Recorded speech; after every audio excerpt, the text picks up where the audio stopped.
So here we are. We are going to implement a circuit, particularly we're going to implement a half adder. And first thing we want to do here is launch Vivado. So I have Vivado 20.2. That's what you should get also. I don't know what's in the lab computers anymore, but they're similar enough so you don't really need to worry about that. So I'm going to go ahead and launch that and wait a few seconds. And what I'm going to be doing here is bouncing back and forth between the PowerPoint and Vivado. So here we go. This is introduction here. I'm going to create a project, and I'm going to say, I got to go through the steps here. I'm going to give it a name, half adder project, and then okay, and that was my practice one. So I'll say half adder project new, not a big deal. RTL project usually defaults to this, no need to worry about it. And so we can jump through this. Okay, so the issue here is that we've essentially stepped through this thing. We've already pretending like we've done our black box diagram already. And here's our design black box diagram. What we want to do is start implementing this in Vivado. So we got our black box diagram. We're ready to generate the Verilog model, which is this step right here. Okay, so let's quit out of here. Go back to Vivado. I can add files or create files. We need to create files, and so I'm going to click Create Files. It is a Verilog file here. Got a couple different options, including System Verilog, and the file name is, I'm just going to call it my half adder. Okay, and that's it. It only need one file, and I'm going to continue on. Next thing, I could add a constraints file. We need a constraints file, but I will add it later. I'll show you how to add it later. And lastly, Vivado wants me to pick a part. Now, typically, I don't know the exact part number, but I know how to find it. So the speed grade is -1. The package is CPG 236. And once you have that up, I know this middle device is the FPGA we're working with on the development board. So once again, the Basis 3 board has this FPGA on it. We need to choose this for our particular design. And that's it for now. So the next thing that's going to happen is it's going to ask us to define the inputs and outputs of our design. This step is actually optional. You can actually just edit the file that it generates anyway, but this is kind of nice. And so once again, I remember our design here. Actually, we'll just bring it up real fast. Our design here has A and B as inputs, and sum and carry out as outputs, and that's what I need to reflect in this here. So A, I'm double clicking on that, and then B, and this is double click it, sum, and this is an output, and I'm going to click this guy, add another term here, and this is going to be my carry out, and that's an output as well. And that's it. And once I do this, it's going to put it in my project. So here are all the sources in my project are right here. This is the file we just created. What I'm going to do is click on that and then actually add the Verilog code to it. So this is the rough file. It looks a little bit different than what you saw before, but it's essentially defines the external interface. And from here, what I want to do is put in the body of the model, which is essentially the two assign statements. Essentially, it defines what the relationship between sum and carry out to the two inputs. And I'm going to go back. I know I have this written down. I'm going to go back and cut and paste this because that way I won't make mistakes. Come back over here. There's one. Go grab the other one.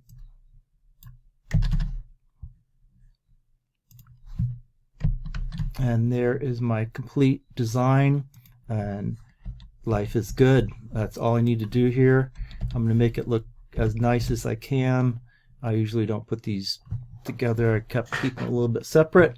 That's my design. I'm going to save it, and I am looking good here. The next step I want to do, we'll come back over here to our design methodology here, is we generated the black box diagram, we generated the Verilog model. We need to synthesize that model. And so here we go. Over here, we are going to run synthesis on this. And there we go. I think it will generally come up with some dialog box that you can just skip over. I've run this before, so it didn't come up for me. So just skip over that dialog box when you see it. Now notice one of the things about Verilog is, while it's synthesizing here, it's a very simple circuit, but it's going to take a while to synthesize, is that I liberally used a lot of parentheses in here. I didn't need to do that. Quite frankly, I don't really know the precedence of the operators, and so I always use parentheses, and it makes for an easier to read file as well. Okay, so synthesis is complete. Life is good on that thing. I think what I'm going to do here is I'm going to go ahead and cancel this, and I'm going to put an error in there just to show you that it will catch the error. And so let's run this synthesis again. So I guess the error is so blatant it put the red line under this thing, so not a big deal, but it's gonna fail miserably, and there's the fail. And I can get rid of this, and I can come down here and look at the messages, and it's going to, generally speaking, lots of times it's going to tell me where the error is with any luck. And it says line 30, there's an error, and I'm just going to remove that, and life is good on that. Okay, so the next thing I want to do here is, let's go back and look at this. The design methodologies is map that circuit to an FPGA. So what I'm going to do here is edit the constraints file, which is commonly known as constraints file or the XDC file. So this is a file that I need to add to my project, and it's actually on the website. And so let's go look at that. So here's a website. This is my teacher view, so yours is going to look a little bit different. So that I call it the Basis 3 master file, and I'm going to click on that one, and it's going to put it in my document here. I am going to open it. There's the entire document, and there's different ways to do this. I can include it, but I'm going to just copy copy this thing. I'm going to Control A and Control S. I'm sorry, Control A and Control C. It is now in my buffer. I've got all this file in my buffer. And I'm going to go back over to this environment here. We can get rid of this somehow. And what I want to do is add a new source to my design. And so this is a constraints file. It's not a design source. So I'm going to choose the constraints file, and I'm going to hit next. And it's going to tell me what I need to do here. So I can do one of two things. I can add the file, or I can create the file. If you have the file available, you can add it, but I don't. I know it's in the buffer, so I'm just going to create it. It came up with an XDC file. It knows it's an XDC file, so you don't have to worry about that. And then I'm going to call my constraints, and OK. And that's it. I only need one constraints file, and I'm going to come find it here. Now this constraints file is going to be under the constraints label up here, and there it is. I'm going to double click on this thing, and it's going to bring up the file, which is empty. And so here we go. I'm going to cut the buffer out and put it in there.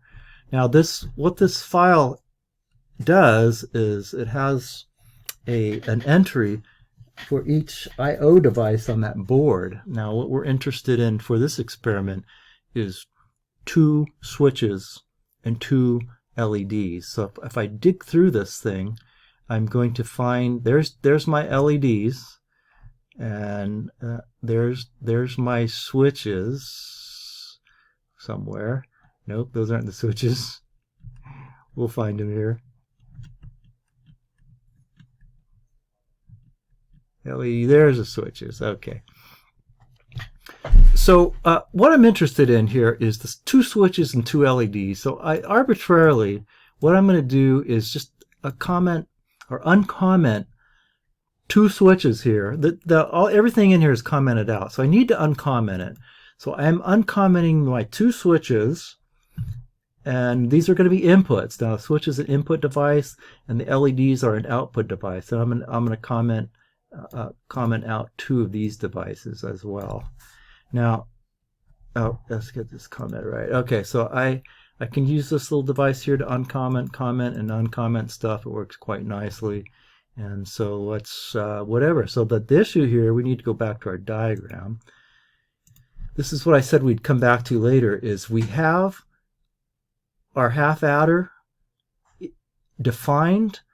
We have the FPGA, which has inputs and outputs hardwired to the pins on the FPGA.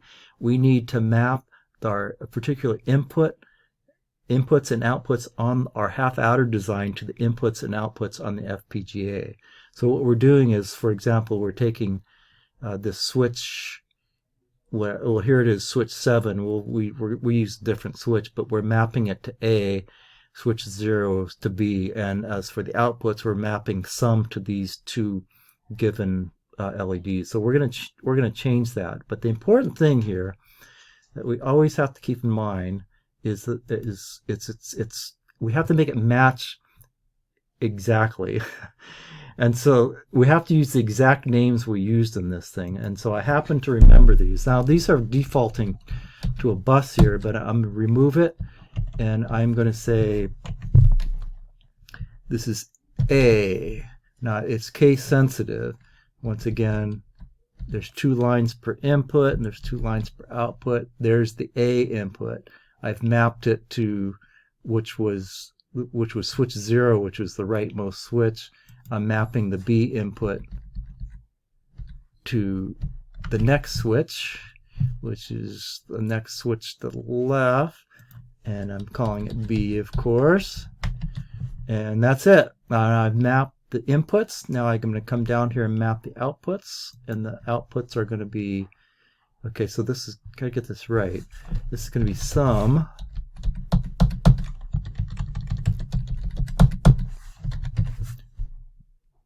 and we have a carryout.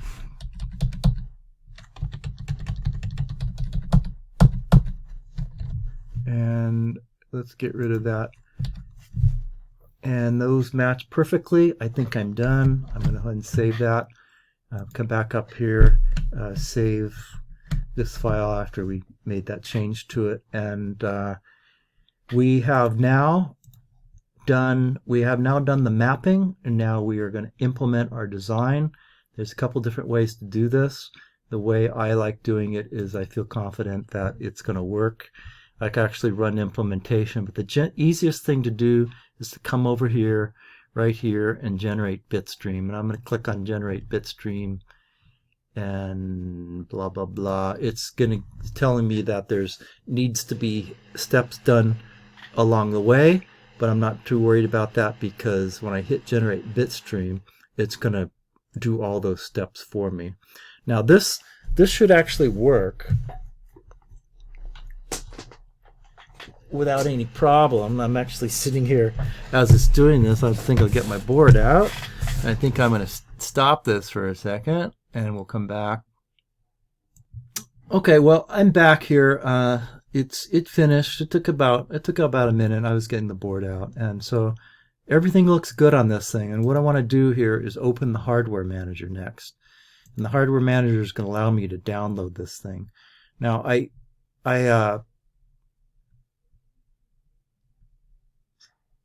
I'm going to show it on the.